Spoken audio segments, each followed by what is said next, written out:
Right, we now come to the statement. I call the Chancellor of the Exchequer, Rachel Reeves. Thank you, Mr. Speaker. Growth is the #1 mission of this Labour government, and to grow the economy, we need to help great British businesses export around the world. That includes to China. As the second biggest economy in the world and our fourth largest trading partner, not engaging is simply not an option. That is why I led a delegation, including the Governor of the Bank of England, the Chief Executive of the Financial Conduct Authority, and representatives of some of Britain's largest financial service firms, including HSBC, Standard Chartered and Schroders, at the 2025 UK-China Economic and Financial Dialogue, the first of its kind since 2019. This dialogue has delivered a set of tangible benefits to ensure that British firms have greater access to the Chinese market, while safeguarding our national security, the first duty of any government. In China, I met outstanding British companies like Brompton Bikes, Jaguar Land Rover and AstraZeneca, who will benefit from the steps that we have agreed. We have worked to lift market access barriers across a range of goods and services, particularly in the agri-food sector.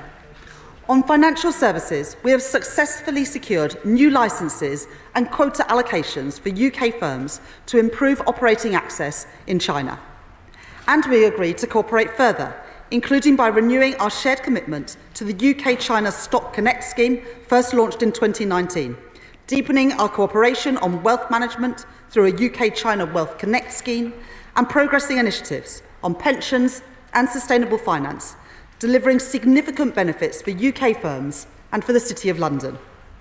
I'm pleased that China agreed to issue its first ever overseas sovereign green bond in London during 2025, underlining the UK's position as a global capital for high-quality, sustainable finance.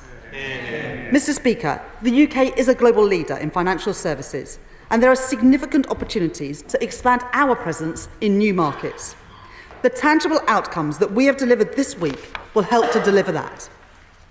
These steps are part of a wider programme, making substantive progress in improving arrangements for UK exporters and investors.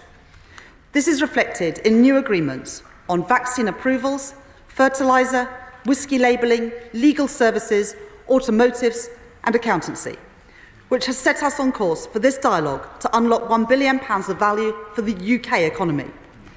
These outcomes, agreed with my counterpart, Vice Premier He Lifeng, represent pragmatic cooperation in action, and they support secure and resilient economic growth. Because security and economic growth go hand in hand.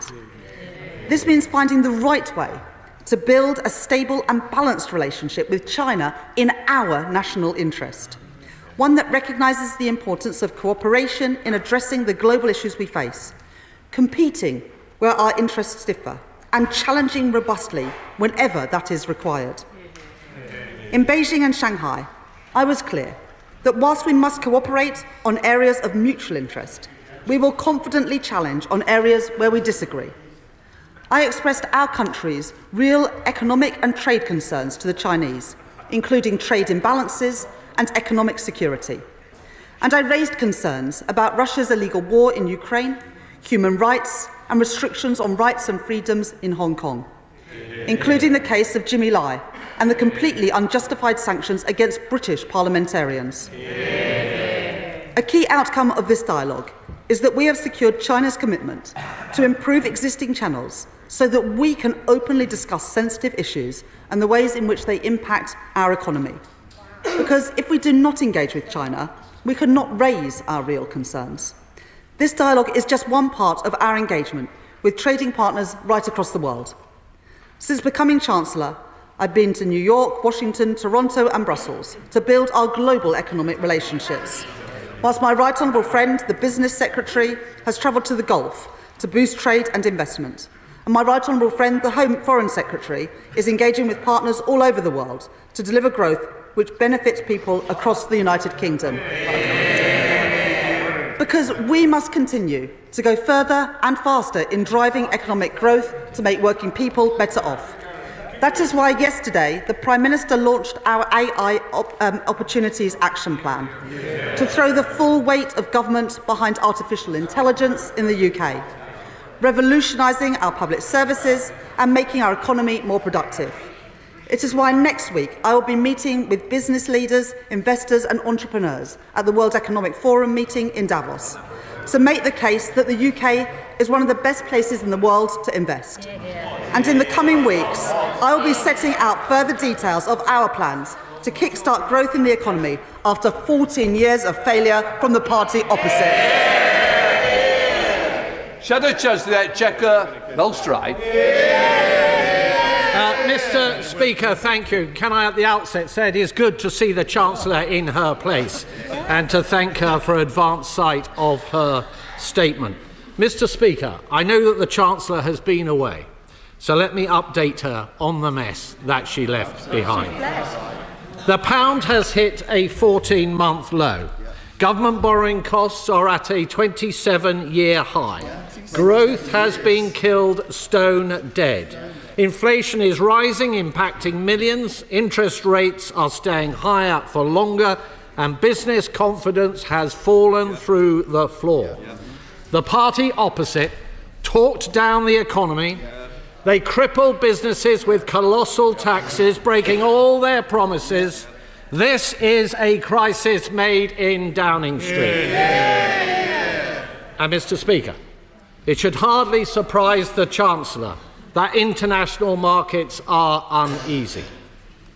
The UK's long-term borrowing costs have risen to their highest in almost 30 years. But while the government was losing control of the economy, Mr. Speaker, where was the Chancellor? Her trip to China had not even begun when my urgent question was taken in the House last week.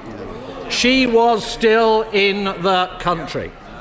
But she sent the Chief Secretary rather than face up to her own failures. So can I ask the Right Honourable Lady why she chose not to respond herself? Mr. Speaker, the Chancellor, of course, ducked the difficult questions by jetting off to Beijing. I believe that in Labour circles they are calling it the Peking duck, Mr. Speaker. Well, whatever was on the menu in China, was it really worth the unedifying sight of an increasingly desperate politician scampering halfway around the world with a begging bowl? Was it really worth it? The Chancellor's deal pales in comparison to Labour's black hole, which has opened up in the public finances while the Right Honourable Lady was absent from her station. To give a sense of scale, Mr. Speaker, the deal the Chancellor has announced amounts to £120 million per year. The rise in our borrowing costs due to her disastrous budget has added around £12 billion to our annual spending on debt interest alone. Literally 100 times what she says she has brought back from Beijing. That is money that cannot now go on the public's priorities. 12 billion is enough to pay for 300,000 nurses, to cover Labour's pernicious winter fuel payments cut for 8.5 years. And of course, even before this latest market reaction, the budget meant spending tens of billions more in servicing our debt. According to the OBR forecast, 2/3 of the money raised from the Chancellor's jobs tax will be swallowed up by additional debt interest. Forget those billions going on better public services. They are going on paying the price of Labour's mismanagement. And we on this side know how this sorry story goes. We have seen it, Mr. Speaker. We have seen it all before. Socialist governments that think they can tax and spend their way to prosperity. Labour governments that simply do not understand that if you tax the living daylights out of business, you will get stagnation.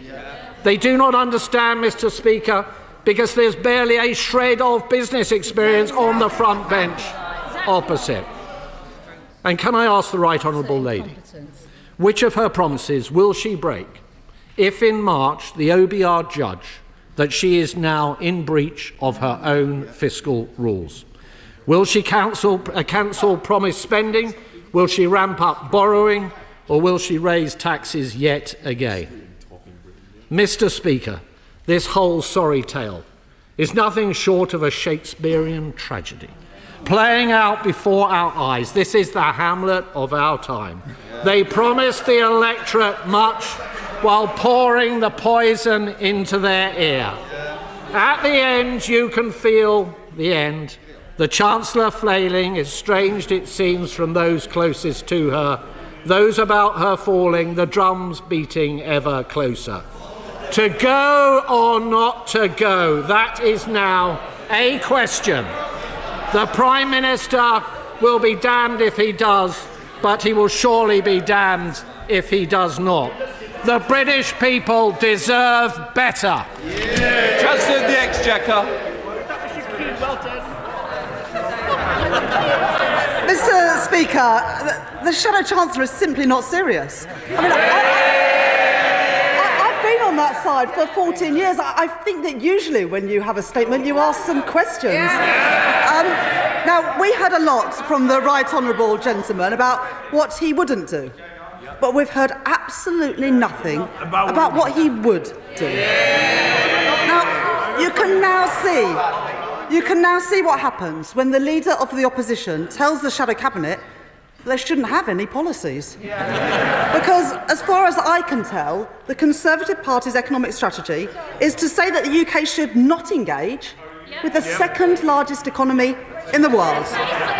Or indeed with our nearest neighbours and our biggest trading partners in the European Union. His economic strategy is to support higher spending, but none of the right decisions that are required to deliver sound public finances. And his economic strategy is to ignore the mistakes of the past, with no apology to the British people for his part in Liz Truss's mini-budget that crashed the economy. Now, I mentioned Liz Truss's mini-budget, but I appreciate that, having said that, I may now receive a cease and desist letter from her later. Now, the one question that the Shadow Chancellor did ask was, why did I go to China? Well, I went to secure tangible benefits for British businesses trading overseas. And the Shadow Chancellor said, well, it wasn't worth it. Well, you say that to HSBC, to Standard Chartered, Prudential, Schroders and the London Stock Exchange, who attended those meetings with me last week and have all said about the difference that it would make. Now, I have been under no illusion about the scale that we face. After 14 years of stagnant economic growth, higher debt and economic uncertainty. And we have seen global economic uncertainty play out in the last week. But leadership is not about ducking these challenges. It is about rising to them. The economic headwinds that we face are a reminder that we should, indeed we must, go further and faster in our plan to kickstart economic growth that plunged under the last government. By bringing stability to the public finances after years of instability under the party opposite, unlocking investment that plummeted under the previous government, and pushing ahead with the essential reforms to our economy and public services. That is my message to the House today. Because if we get it right, the prize on offer to us, to the British people, is immense. The opportunity to make working people off by making Britain better off. That is the mandate that this government has, and this is what we will deliver. Chair of the Treasury Select Committee, Dave. Thank you, Mr. Speaker. I welcome my right honourable friend's commitment to growth in this country and to encourage investment in the UK. Listening, though, to the Shadow Chancellor, you'd think that the country was going to hell in a handcart. And doesn't she agree with me that there is no time for panic?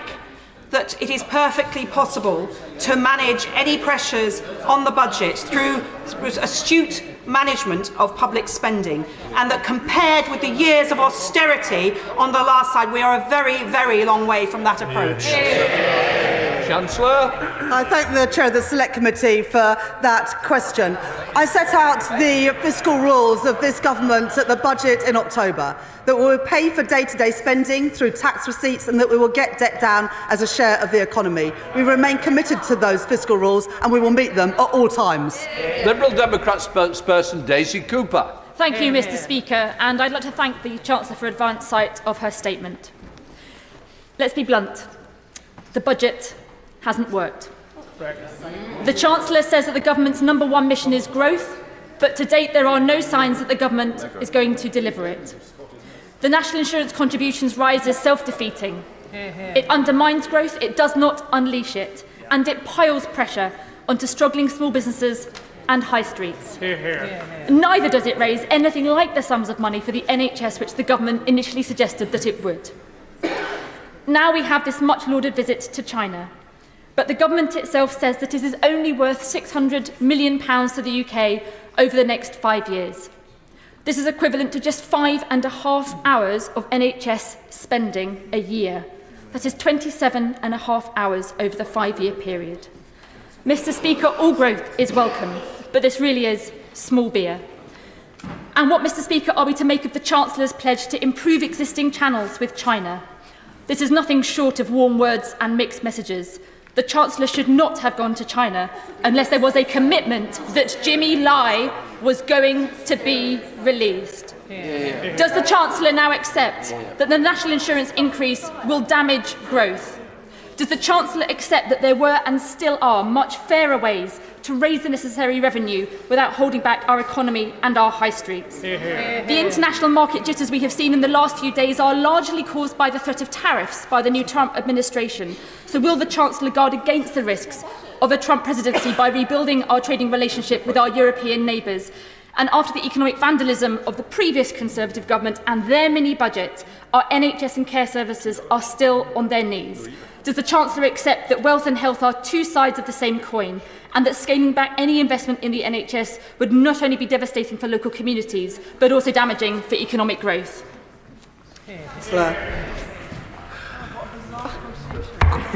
I'm slightly confused by the response from the Honourable Lady. They oppose every decision that we made to get the public finances under control at the budget, and now they say that we need to spend more on public services. Well, I'm afraid the Honourable Lady can't have it both ways. The only way that there's more money for our public services is by raising that, as we did in the budget, decisions that the Liberal Democrats apparently oppose. And then the Honourable Lady says that £600 million isn't worth it. Well, that's £600 million of tangible benefits for British businesses trading overseas. I would have thought that the Honourable Lady would welcome enhanced trade and investment as a way to create more good jobs, paying decent wages in St Albans and indeed in all of our constituencies.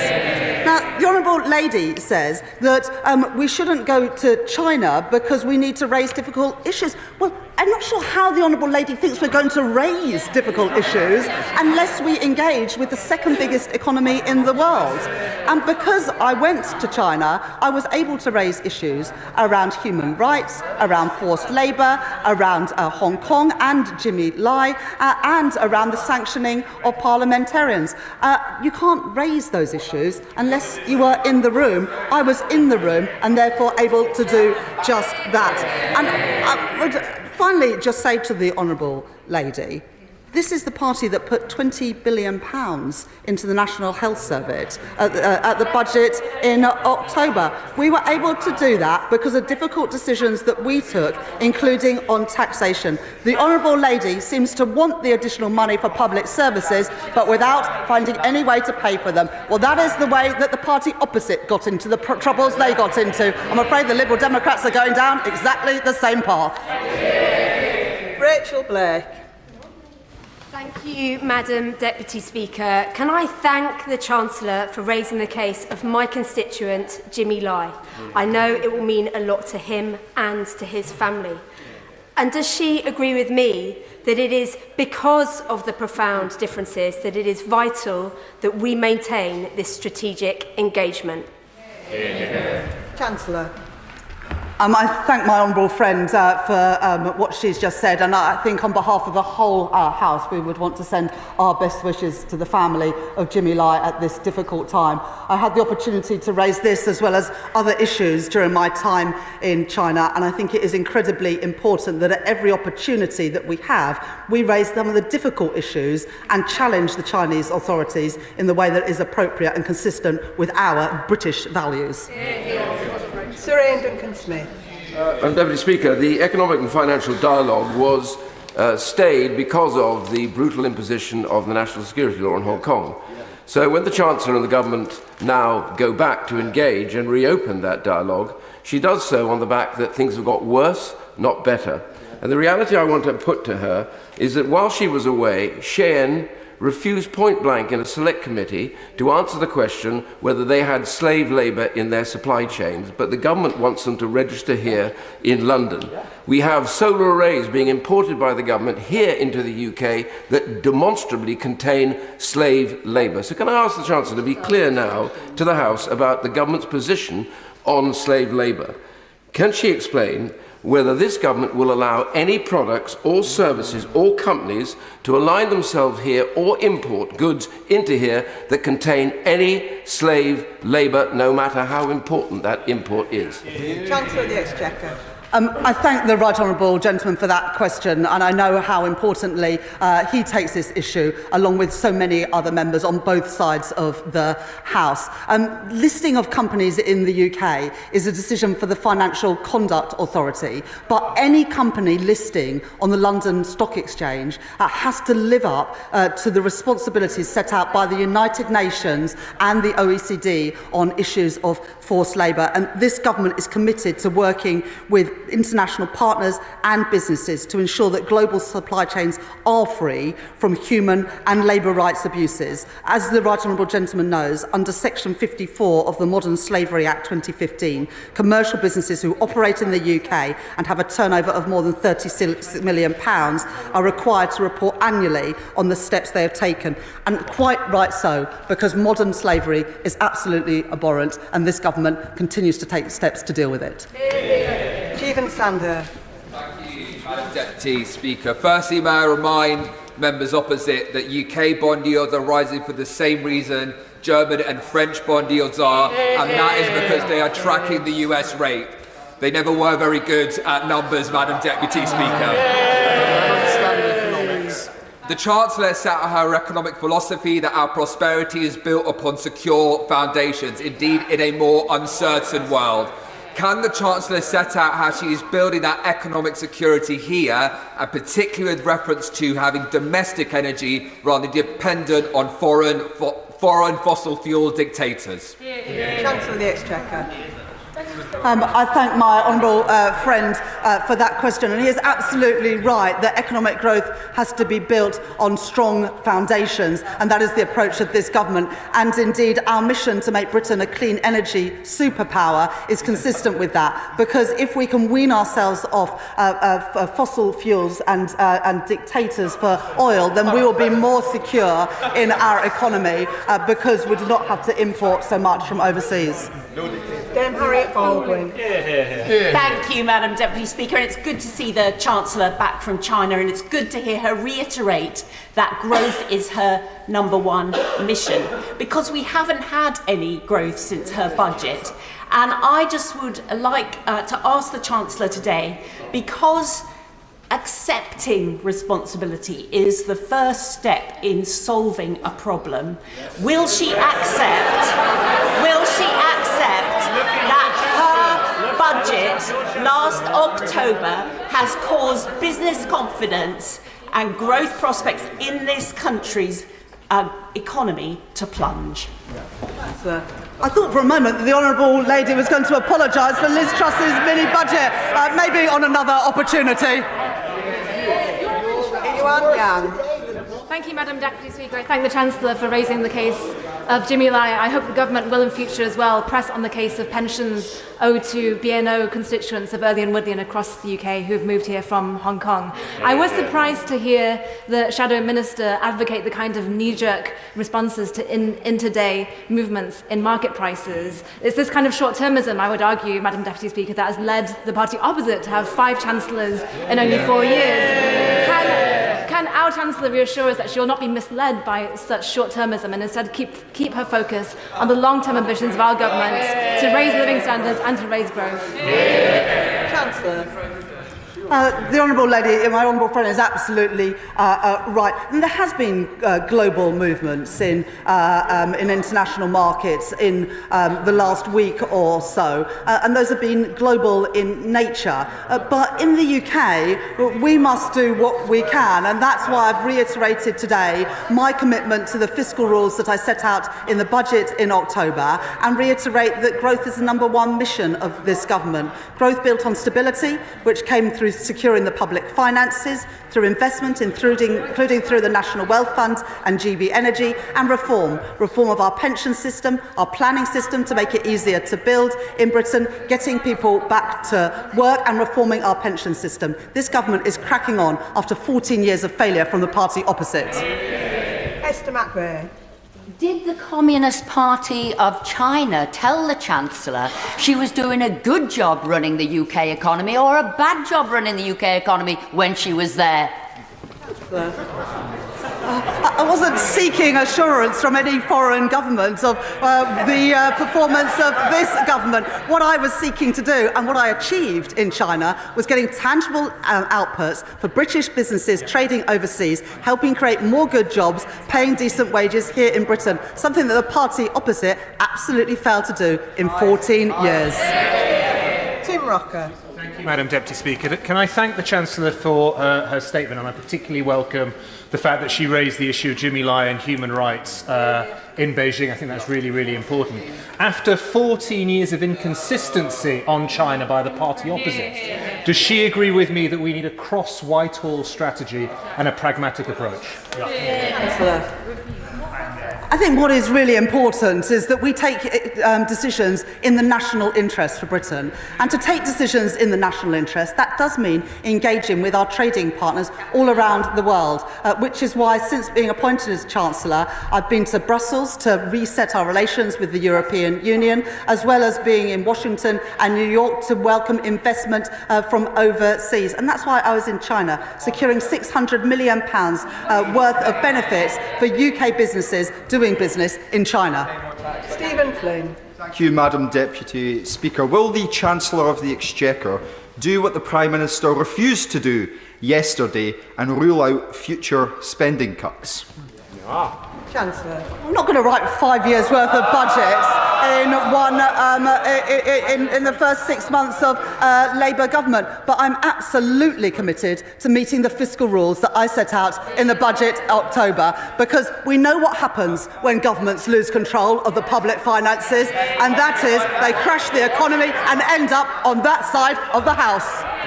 John Grady. I'm obliged, Madam Deputy Speaker. The Chancellor may be able to learn a bit about emergency spending cuts from the Scottish Government in Holyrood, which has had 3 years of emergency spending budget cuts. Would the Chancellor agree with me that it's essential to engage with a large economy like China so that we can export our brilliant financial services sector and whisky from Scotland? And in the real world, we have to trade with large economies like China. Chancellor. I thank my honourable friend for that question, and many of the benefits that we secured last week were for the financial services sector, and both Edinburgh and Glasgow are important hubs for financial services in the UK. Businesses like Aberdeen and Standard Chartered, who were on the delegation with me last week, have welcomed the tangible benefits that will result in more jobs and more economic prosperity for Scotland and across the United Kingdom. Martin Vickers. Thank you, Madam Deputy Speaker. It has been reported that whilst in China the Chancellor was going to meet the owners of British Steel. Many of my constituents work at the Scunthorpe Steelworks. Is she able, whilst I appreciate ministers may not have reached final decision on this, is she able to give any optimism to my, any reassurance to my constituents that she has had constructive engagement? Chancellor. My right honourable friend, the Business Secretary, has met Mr Lee from Xingye on a number of occasions. Talks are ongoing, but I'm not able to provide an update on that today. Preet Gill. Thank you, Madam Deputy Speaker. The Chancellor has only my admiration and support for the tough decisions she is taking to fix the fundamentals. And while this week's members opposite were carping about the Chancellor's whereabouts, she was having serious discussions with the world's second largest economy, securing access for UK firms. Isn't it clear that only one side of this House is serious about growth?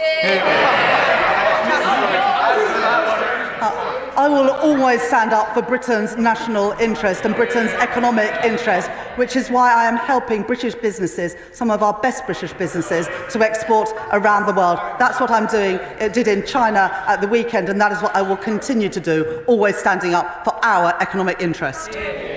Gavin Williamson. Thank you, Madam Deputy Speaker. Has the Chancellor of the Exchequer spoken with the Governor of the Bank of England to talk about what action needs to be taken to bring about stability in our bond markets? Chancellor. Well, I regularly speak to the Governor of the Bank of England. Indeed, he was on the delegation to China with me this weekend, and we work closely together to ensure that the British economy remains competitive in global markets.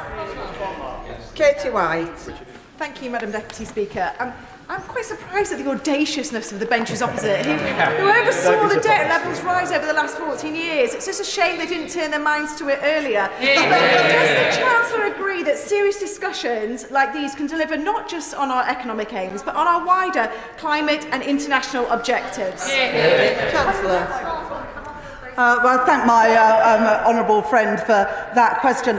Unless we engage and work with our partners around the world, we're going to miss out on the opportunities that other countries secure for their businesses and their economies. And if we miss out on those investment opportunities and those trade opportunities, you can be sure that other countries will take advantage of them. That's why I was in China. That's why I will work with counterparts around the world to secure good outcomes for British businesses and jobs here in the United Kingdom. Dr Andrew Murrison. Thank you, Madam Deputy Speaker. The Chancellor has been raising human rights abuses in China, but did she get the opportunity to raise with her interlocutors the extrajudicial work of the United Front Work Department, particularly in relation to UK institutions and especially universities? Yes, good question. Chancellor. I raised a number of issues around human rights abuses, labour issues, and indeed rights and freedoms in Hong Kong, including the case of Jimmy Lai. I raised that with all of the ministers that I met in China, always standing up for our values and our interests. Thank you, Madam Deputy Speaker. Unlike the party bickering on the opposition, we are cutting deals in the British national interest and putting Britain at the frontier. 600 million just over this weekend, an AI opportunities plan just this week. Does the Chancellor agree with me that we are the party of action, they are the party of rhetoric? Chancellor. I thank my honourable friend for that question. You know, we're on this side of the House and not going to apologise by getting a good deal for British businesses and people working for them. I'm determined to leave no stone unturned in ensuring that British businesses have the rights and the freedoms to export and trade around the world, helping to create good jobs here in Britain. Sarah Olney. Thank you very much, Madam Deputy Speaker. UK exports to China currently represent less than 10% of UK total exports, whereas our exports to the EU represent over 40%, representing as it does the greater opportunities available to our small and medium enterprises in trading with the EU. Will the Chancellor commit to spending 4 times as much time talking to our European partners about our trading opportunities as she has done to China? Chancellor. I would just say to the Honourable Lady, it's not either or. We can't write off one country and say we're going to put all our eggs in a different basket. China is our 4th biggest trading partner, and we can't miss out on opportunities for a country that is growing quickly with an expanding middle class, where there are huge export opportunities. But as the Honourable Lady knows, I was in Brussels in December to reset our relations, the first British Chancellor to go to a Eurogroup meeting since we left the European Union. So I'm leaving no stone unturned to exploit export opportunities for British businesses. Callum Anderson. And I thank the Chancellor for her statement. Can she set out in more detail how the government intends to help reinvigorate the UK-China Stock Connect so that UK companies and investors can access Chinese capital markets and vice versa? Chancellor.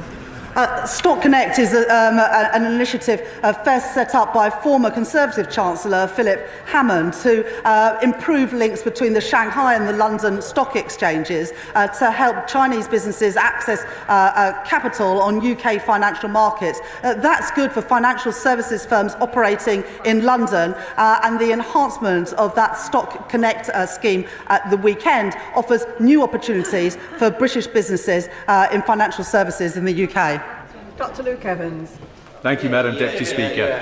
As the Chancellor flew east, the pound plummeted south and government debt rocketed north. Why? Because the markets don't believe her plan for growth. This is the fundamental issue. So I'd like to pick up the question from my honourable friend from behind me, is what is she going to say to the markets to make them believe she really does understand how to deliver growth in the UK? Chancellor. There's been a global volatility in markets. I don't believe that it is reasonable to suggest that the reason why bond yields in the United States, in Germany and France have risen is because of decisions made by this government. I think the honourable member opposite should just get real.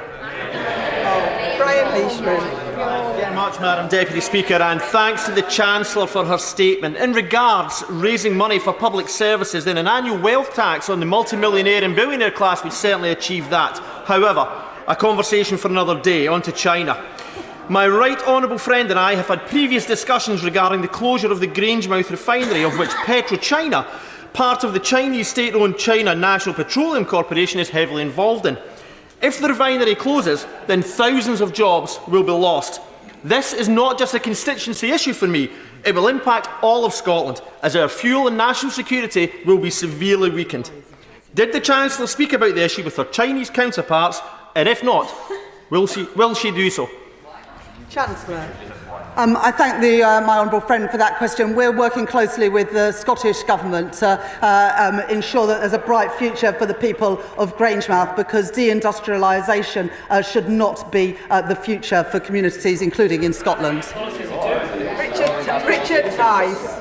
Thank you, Madam Deputy Speaker. Well, the data shows, Chancellor, in September and October, that the economy is falling. It's going down.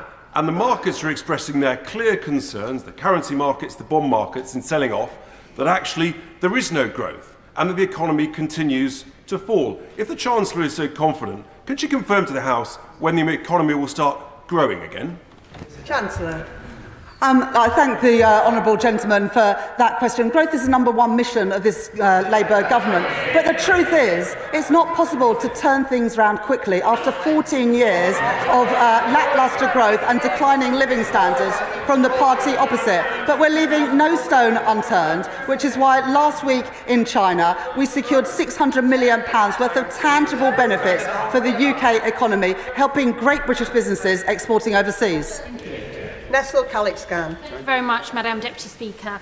Does the Chancellor agree with me that developing our economic and trading relationships with other nations is one of many important levers? And alongside that approach, public investment, planning reforms, and the absence under the Conservative government of industrial strategy, which was problematic, will be returned under this government so that we can see economic growth? Chancellor.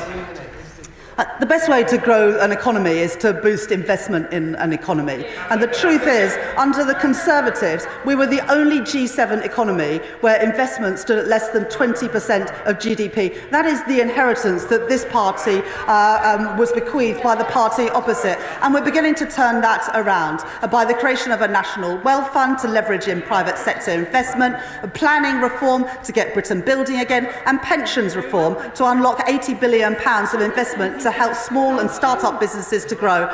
We're turning things around after 14 years of failure from the party opposite. Paul Holmes. Thank you, Madam Deputy Speaker. While the Chancellor was in China securing her measly £600 million, borrowing rates reached the highest that they have been since 2008.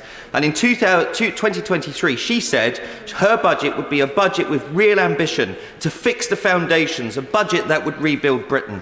How's that going when her mess has caused the borrowing to be the highest it's been since 2008 and making real working people in this country suffer?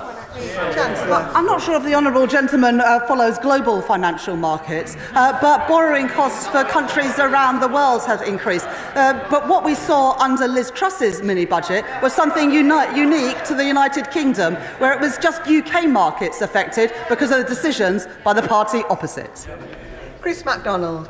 Thank you, Madam Deputy Speaker. It's great to see our Chancellor of the Exchequer working with international business and winning investment for the UK. Yeah. Does she agree with me that whilst the party opposite were happy to sell out our heavy industry to China, leading to the end of steelmaking in Teesside after 150 years, our industrial strategy is delivering investment in steel, in chemicals and life sciences, in Stockton North, in Teesside and across the UK? Yeah. Chancellor.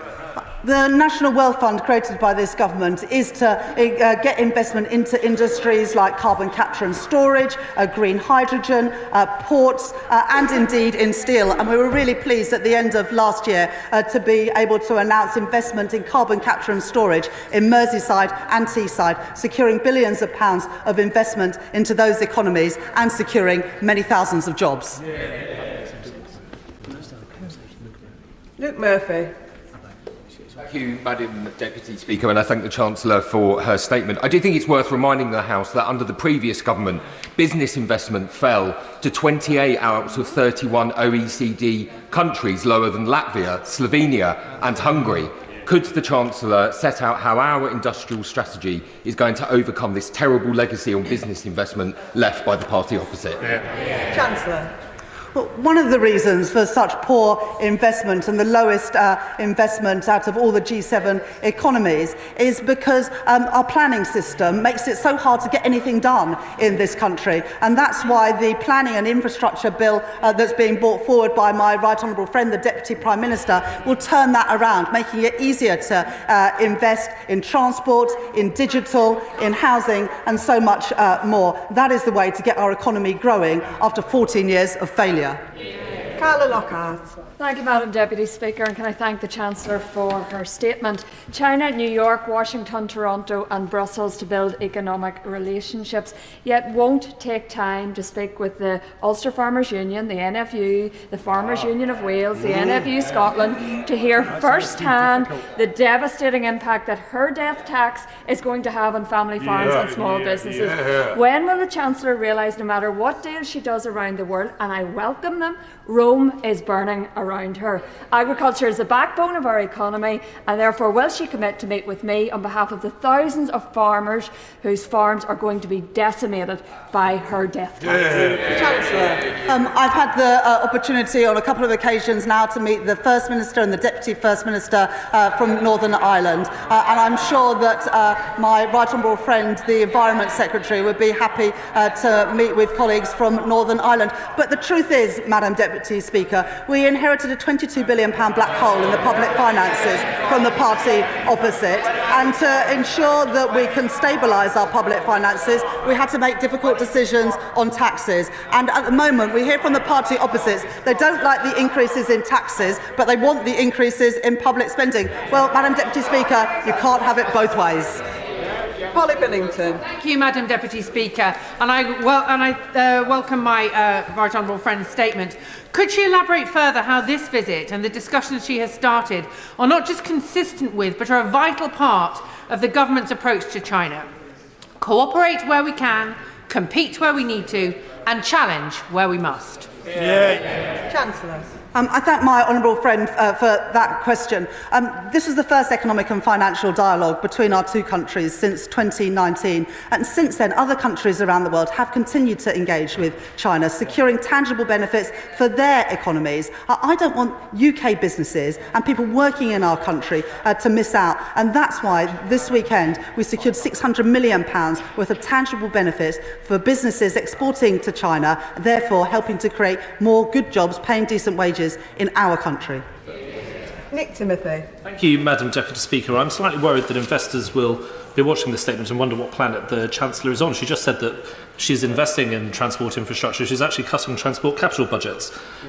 She has previously said she wants only one budget a year, and the March statement is billed only as a fiscal forecast.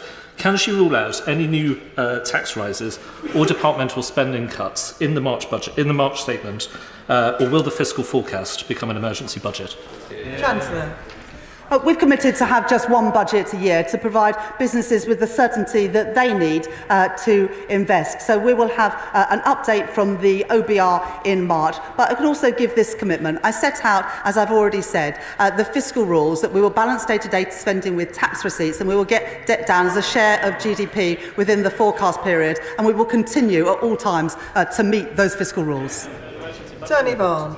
Thank you, Madam Deputy Speaker. May I congratulate the Chancellor on unlocking £1 billion of value for the UK economy, which would not have been unlocked if she hadn't gone to China. Exactly. Does she agree with me, though, that the government's decision to thaw UK-China relations, which was much needed, is reaping dividends now, and that while also allowing us to press China on difficult issues, including human rights and labour standards? Chancellor. I thank my honourable friend for that question, and that's exactly right. We managed to secure tangible benefits for the UK economy and British businesses exporting. At the same time, we were able to make and raise difficult issues that we would not be able to raise if we weren't engaged. That's the benefits of being able to engage. You get the benefits and you can raise those tricky issues. Dave Dugan. Thank you, Madam Deputy Speaker. It's beyond parody that His Majesty's Chancellor would go and throw herself at the mercy of the Chinese government and come back with £600 million over 5 years in revenue. Is she aware that £600 million in revenue is less than 1/90th of HSBC's annual profit? This is what she's holding up as a major achievement by the Treasury on their trade mission. But in answer to my right honourable friend from Aberdeen South, who very reasonably asked when, not if, when her fiscal rules are breached, which will she do? Increase borrowing, raise taxes or cut spending? Not over 5 years, this year. Chancellor. Well, I'm sure that the honourable gentleman opposite is an expert in HSBC, but I would rather take the words of the chairman of HSBC, who welcomed the tangible investments and indeed led the financial forum that we also held last week in China. I've been really clear. We will meet our fiscal rules that I set out in the budget, and we will do that at all times, and that is the commitment that I made and a commitment that I continue to make. Deirdre Costigan. Thank you, Madam Deputy Speaker. Would the Chancellor confirm that for her, growth must always go hand in hand with economic security, a lesson that the previous Conservative government refused to learn when they left 85% of us dependent on expensive foreign gas to heat our homes this winter? Chancellor. I thank my honourable friend for that question. This government's clean energy mission will mean that we are less reliant on foreign dictators for our basic energy needs. That's why we're investing with carbon capture and storage, with floating offshore wind, and indeed getting rid of the absurd ban on onshore wind that the previous government brought in. Harriet Cross. Thank you, Madam Deputy Speaker. The Chancellor referred to safeguarding national security in her statement, which I welcome, but this must include energy security. Yet her changes to the energy profits levy, removing investment allowances and not permitting new licences at a time when we are still reliant on oil and gas, not only undermines our energy security, but it is also dwarfing the 600 million that she has brought back from China with the £12 billion of tax revenues that will be lost from the sector. Why, rather than supporting our energy security, is the Chancellor turning her back on the sector, turning her back on these tax revenues and risking selling our energy security to China? Chancellor. Well, the Honourable Lady just has a brief look at the documents from the Office for Budget Responsibility. She will see that the changes to the Energy Profits Levy, taking up the tax rate from 75% to 78%, the same rate as it is in Norway, raises money. It doesn't lose it. Yeah. Lindsay Farnsworth. Thank you, Madam Deputy Speaker. I commend the Chancellor for her visit to advocate for our country's best interests, but does she agree with me that Chinese companies must not provide any support to Putin's illegal war in Ukraine? Chancellor. I absolutely agree with my honourable friend, and I raised such issues with my counterparts in China at the weekend. It's really important that whenever we engage with foreign governments, that we also raise issues consistent with our values, including Chinese companies supplying Russian government with materials that are used in Russia's illegal invasion of Ukraine. Jim Allister. Did the Chancellor raise any concerns, or indeed does she have any concerns, about the Confucius Institute, the Chinese government-backed operation across the United Kingdom? Did she raise any concerns about that? And in respect of Jimmy Lai, what answer did she get? Chancellor. When our Prime Minister met with President Xi Jinping in Rio last year, they agreed that one of the points of re-engagement was that we were able to make clear our concerns about a range of issues, but in a way that was private, and I'm not going to go into the details of that conversations, but with all of the Chinese officials that I met at the weekend, I raised these issues. And the problem is that the party opposite, for all their chuntering, they didn't raise these issues because they didn't even engage. Ben Coleman. Madam Deputy Speaker, my constituents in Chelsea and Fulham, many of whom work in financial services, will have been amazed, I think, just as I was now, when the Shadow Chancellor, in a fit of pique, demanded that the Chancellor should have come home from China to talk to him in this House, rather than stay, rather than promote growth, access to the world's second largest market, and winning new licences, winning quota allocations for financial services businesses, with, as anybody who's taken the trouble to listen carefully to the Chancellor will have recognised, more on the way. So what does the Chancellor think the City and the banks that accompanied her would have preferred in the long-term interests of this country? Yeah. Stay in China to win for this country, or come home to satisfy the Shadow Chancellor's fit of pique? Chancellor of the Exchequer. Well, you just have to look at what the businesses have already said about the deal that we managed to secure last week. Tangible benefits for British businesses exporting to China, helping to create more good jobs, paying decent wages here in Britain. It's been welcomed by businesses. It's a shame that the party opposite no longer stands up for British businesses. Ben Spencer. Thank you, Madam Deputy Speaker. We have an embargo on Russian oil and gas. China continues to import it, and apparently Russia will be China's #1 supplier this year. Did she raise this with her counterparts on her trip to China? And what assessment has she made of her deal so that it doesn't inadvertently support the Russian war effort? Chancellor. As I've already said in the House today, I raised the issue about Chinese companies supplying the Russian government. I raised those issues. And indeed, the honourable member will know that last week, alongside the United States, we increased sanctions on Russian oil and gas to make it harder for Putin to continue to conduct his illegal war. Chris Vince. Deputy Speaker, can the Chancellor outline how this visit is an example of ongoing dialogue with the international community which will benefit businesses and residents in my constituency of Harlow? And while we're quoting Shakespeare, will she agree with me that there's something rotten in the state of the Conservative Party? or perhaps the Conservative Party is in a rotten state? Chancellor. I'm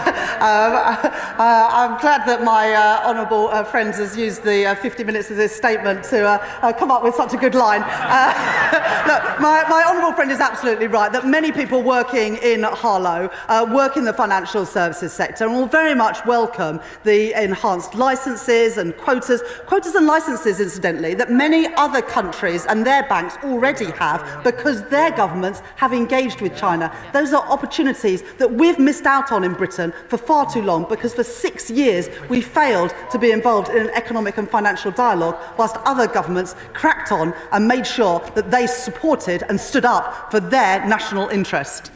Thank you, Madam Deputy Speaker. Notwithstanding the importance of China as a trading partner, can the Chancellor please explain to the House what steps the government is taking to address the issues of forced labour links with Uyghur workers in supply chains and fast fashion companies like Shein? Can the Minister provide data on the extent of forced labour in UK supply chains, especially in the garment sector, and outline any actions to strengthen due diligence requirements for companies sourcing from known human rights abuse areas like Xinjiang?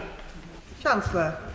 Look, I thank the honourable gentleman for his question. As I've already set out, one of the issues that I was able to raise with my counterparts in China was issues around forced labour, particularly in Xinjiang. And as I said in answer to the question from the right honourable gentleman, the member for Chingford and Wood Green, I also have been really clear that any company seeking to list in London has to meet stringent requirements as set out by the United Nations and the OECD on labour supply and the treatment of workers. Final question in this statement, Jim Shannon. Thank you, Madam Deputy Speaker.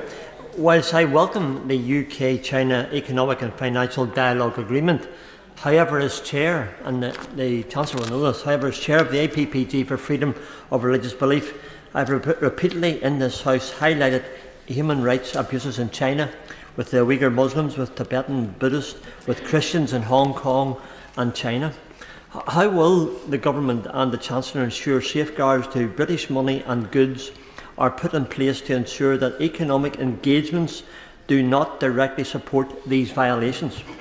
Human rights concerns, forced labour, denial of religious freedom, ongoing suppression in Xinjiang, Tibet, Hong Kong and Taiwan must be remembered at all costs in all deals with China. Thank you. Chancellor of the Exchequer. I thank the honourable gentleman for that thoughtful question. It's important that when we engage with China that we cooperate where we can compete where necessary, but that we challenge whenever our values do not align. Like the honourable gentleman, I care deeply about issues of religious freedom and also about issues of forced labour. But that's the whole point about engaging, because you have to engage in the world as it is, not as the world as we would like it to be. And it is through these engagements that we are able to raise even some of the most difficult of issues and be very clear about the values of our great country. That concludes the statement, and I'll now give a few moments for the front benches to swap over.